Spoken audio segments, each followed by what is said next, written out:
So, good morning sa inyo mga kahabi. Nandito ulit si Kuya Lito. So, ngayon ang topic natin, ito yung mga tanong sa atin. Kuya Lito, paano ba mag-top coat? Ano yung top coat na ginagamit mo? Anong brand? So, actually ito ay hindi sponsor ng Ansal, ano? So, ito Ansal. Hindi to sponsor. So, kaya lang nasanay tayong gamitin ito kasi isa sa magandang brand na nagagamit ko ito. Kaya kumbaga okay na ako dito. So, ganito. Pag bumili kayo ng Ansal, laging may kasamang catalyst. So ito. So itong top coat natin, hindi ito matutuyo kapag walang catalyst.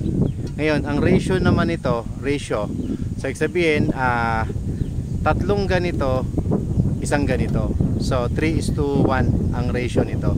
Ngayon, malapot ito pag ito lang dalawa ang hinalo natin. Kaya naglalagay tayo ng thinner. Ito yung thinner niya. So laging kasama tong thinner na to kasi silang tatlo yung compatible. Kaya nga pag ito ang ginamit nyo, malaking bagay kaysa dun sa magtipid tayo na ibang thinner yung gagamitin natin.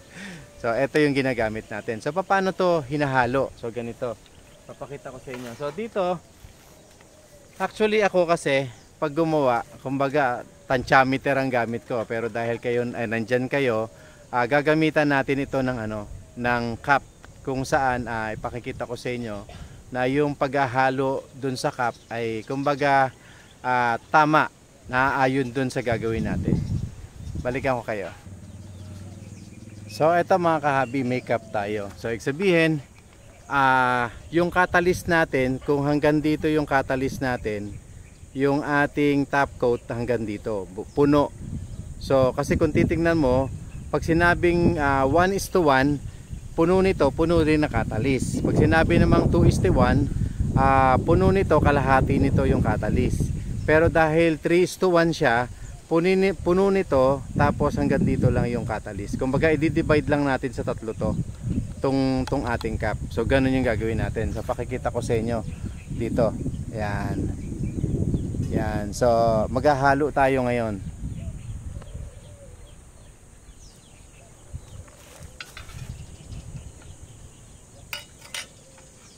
So, una kong kukunan yung ating top coat. Yan.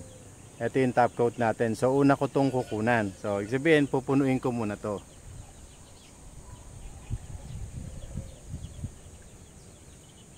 Yan. So, pinuno ko yung ating top coat. So, ilalagay ko to dito sa ating paghahaluan. So, ensure nyo lang din na malinis yung paghahaluan nyo. So, yan. So ilalagay ko siya dito sa ating paghahaluan. Then pagkatapos nito, isusunod naman natin yung ating catalyst. So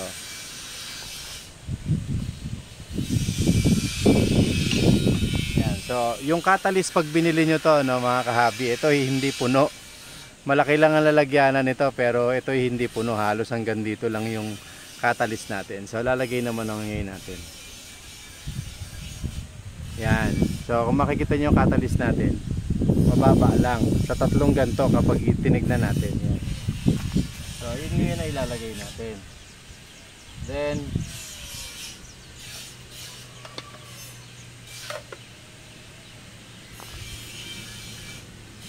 kapag ito lang dalawa kasi ang ginamit natin, pag ito lang dalawa, malapot ito, malapot. So hahaluin ko, haluin natin. So pag itong dalawa lang na to, malapot ito. Yan,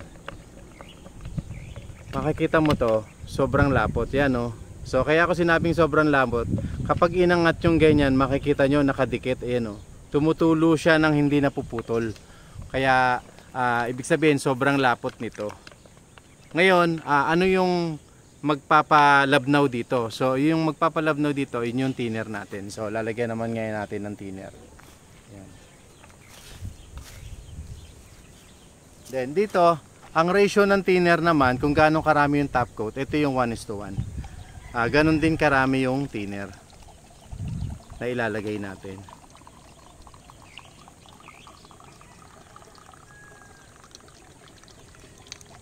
Yan. So ganon din karami yung thinner na ilalagay natin.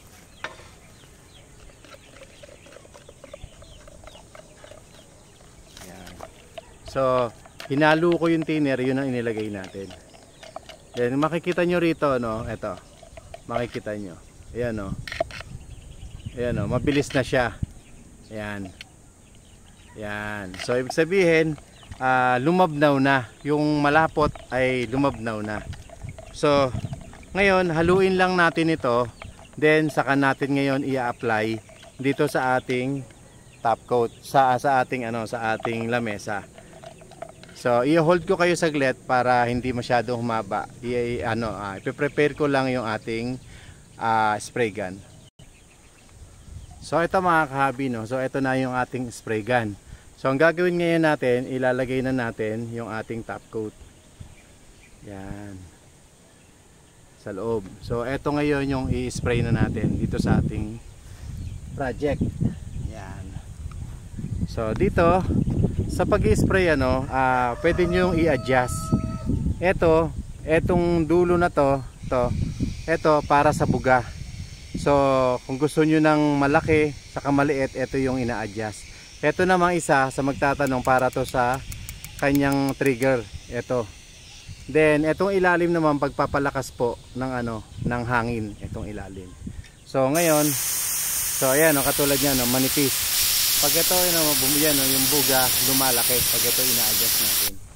Napakikita ko sa inyo to. So ang kagandahan lang kasi dito sa atin open space. Ayan. So yun yung ating project. So dito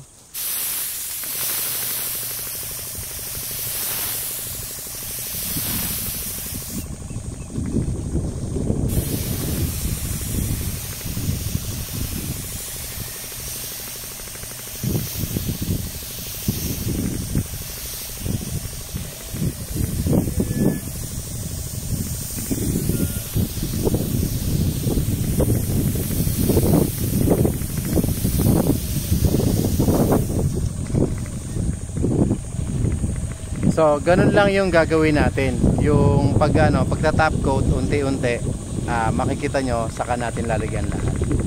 So, yan, hindi ko na masyadong pahahabain kasi masyadong hahaba yung ating video na kumbaga yung sense naman ng video natin, nakita nyo kung paano natin magtimpla ng ating top coat at kung paano mag-apply. Maraming salamat mga kahabi.